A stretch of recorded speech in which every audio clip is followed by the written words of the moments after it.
শুভেন্দু অধিকারী মঞ্চ থেকে বলে যাচ্ছি, এত ক্যামেরা এত মাইক লাগানো আছে, 1.5 ঘন্টা বাদে সেই বাটপার এখানে ঢুকবে।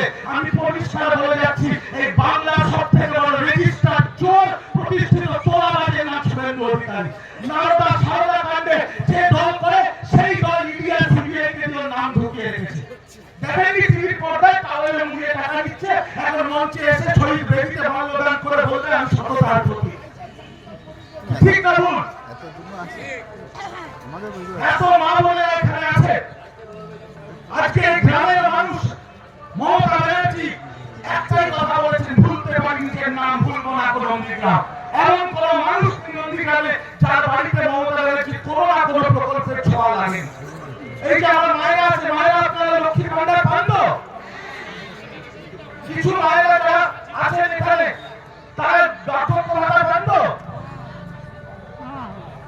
আমার দাদারা এখানে আছেন, বিজেপি ছেলে পুলেরা লাইন দিয়ে স্বাস্থ্যসাথীর কার্ড বানাচ্ছে আর শুভেন্দু বড় বড় ডায়লগ দিচ্ছে। কত বড় নেতা হয়েছে, যার আচরণের তলায় বসে, যার পায়ের সামনে বসে রাজনীতি করেছে, সেই মাতৃসভা মমতা বন্দ্যোপাধ্যায়কে এখন নাম ধরে। বাংলায় একটা কথা আছে, পাগলেও নিজের ভালোটা বোঝে। আপনাদের নিজের ভালোটা বুঝতে হবে, বাংলার কথা ভাবতে হবে না, নিজের পাড়া, নিজের অঞ্চল, নিজের গ্রামের কথাটা ভাবুন। লোডশেডিং করে এক চিটিংবাজ 1956 ভোটে জিতেছে, বড় বড় করে ফলাও করে।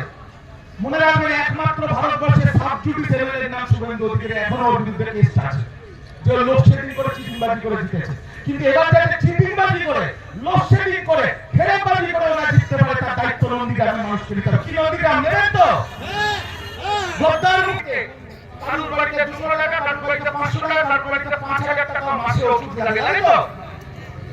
আপনাদের ডাক্তার দেখে যে ওষুধ লিখে দেবে, সেই ওষুধ সেটা 1 সপ্তাহের জন্য হোক বা 1 মাসের জন্য, যার যেরকম লাগবে সেই ওষুধও বিনামূল্যে দেওয়া হবে।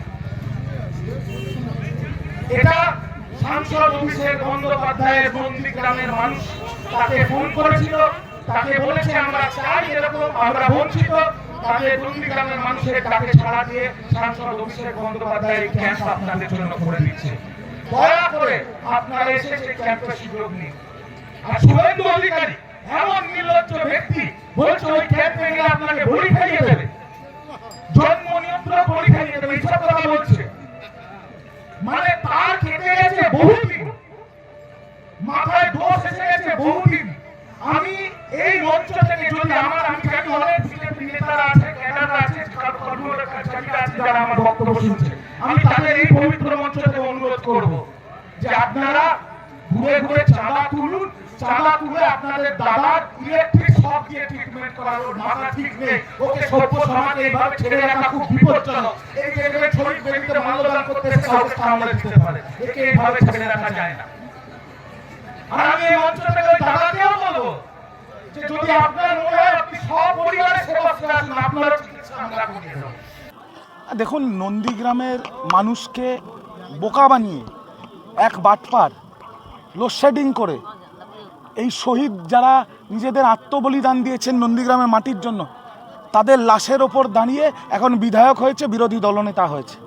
নন্দীগ্রামের মানুষ 5 বছর ধরে খুব ভুগেছে, খুব কষ্টে আছে। তাদের মনের কথাটা আমি শুধু স্টেজে বলেছি। নন্দীগ্রামের মানুষ চাইছে যাতে নন্দীগ্রাম পাপ মুক্ত হয়, আর সে পাপের নাম শুভেন্দু অধিকারী। নন্দীগ্রামের মানুষ চাইছে যাতে নন্দীগ্রাম আবার স্বাধীন হয়, যেভাবে বাংলা স্বাধীন হয়েছে। আর আগামী 2026-এর যে বিধানসভা 3 মাস বাদে হবে, সেই বিধানসভায় আমি আপনাকে দায়িত্ব নিয়ে বলছি, নন্দীগ্রামের মানুষ প্রতিজ্ঞাবদ্ধ যে তারা এই বাটপারকে ছুঁড়ে ফেলে দেবে। আপনারা ভাবতে পারছেন, আজকে পবিত্র 7ই জানুয়ারি, যেদিন হারমাদরা গুলি করে খুন করেছিল এখানের মানুষকে, আর আজকে যারা খুন করেছিল তাদের গাড়ি করে সিকিউরিটি দিয়ে, সিআরপিএফ নিয়ে, এসকর্ট করে তাদের সেই খুনিদের নিয়ে এসে শহীদ বেদিতে মাল্যদান করবে। এর থেকে বড় অপমান কিছু আছে শহীদদের? শহীদ পরিবার উপস্থিত আছে, নন্দীগ্রামের মানুষ উপস্থিত আছে, তারা এই সার্কাস 5 বছর ধরে দেখছে। কিন্তু এত ক্ষমতা চিরস্থায়ী হয় না। আর তো 3টে মাস করে নিক, তারপরেও রাজনৈতিক বিদায়, উত্থান যেমন নন্দীগ্রামের মাটির থেকে হয়েছে, রাজনৈতিক বিদায়ও এই নন্দীগ্রামের মাটির থেকেই ওর হবে। দাদা একটা বিষয় সেটা হচ্ছে যে শুভেন্দু অধিকারী দাবি করেন যে শহীদ পরিবার তাদের সঙ্গে রয়েছে, আপনাদের এই মঞ্চ এখনো শহীদ পরিবার আছে এবং শহীদ পরিবারের মধ্যে কি একটা ভাঙন বা না না, শহীদ পরিবারের মধ্যে কোনো ভাঙন, এটা তো পুরো ঐক্যবদ্ধই ছিল। এই শহীদ পরিবার এবং এই সভা এবং এই অঞ্চলের মানুষকে ভাগ করেছে কে? কখনো ধর্মের নামে, কখনো রাজনীতির নামে ভাগ করেছে তো শুভেন্দু অধিকারী।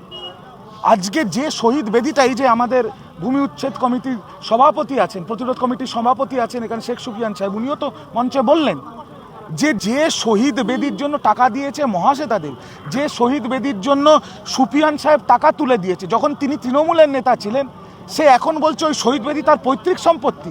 আমি দুদিন আগে শিব মন্দিরে পুজো দিতে গেছিলাম 2 নম্বর ব্লকে, সেখানে 2014 সালে মমতা বন্দ্যোপাধ্যায়ের থেকে চেয়ে 14 লাখ টাকা ডোনেশন করেছিল, আর এখনও সেই মন্দিরের সভাপতি হয়ে বলছে এটা আমার বাড়ির মন্দির। এই নোংরামি বেশি দিন চলতে পারে না। ওর মুখোশ খুলে গেছে, মানুষ বুঝে গেছে যে এরকম একটা ফেরেববাজ বাটপাড়ের খপ্পরে তারা পড়েছে।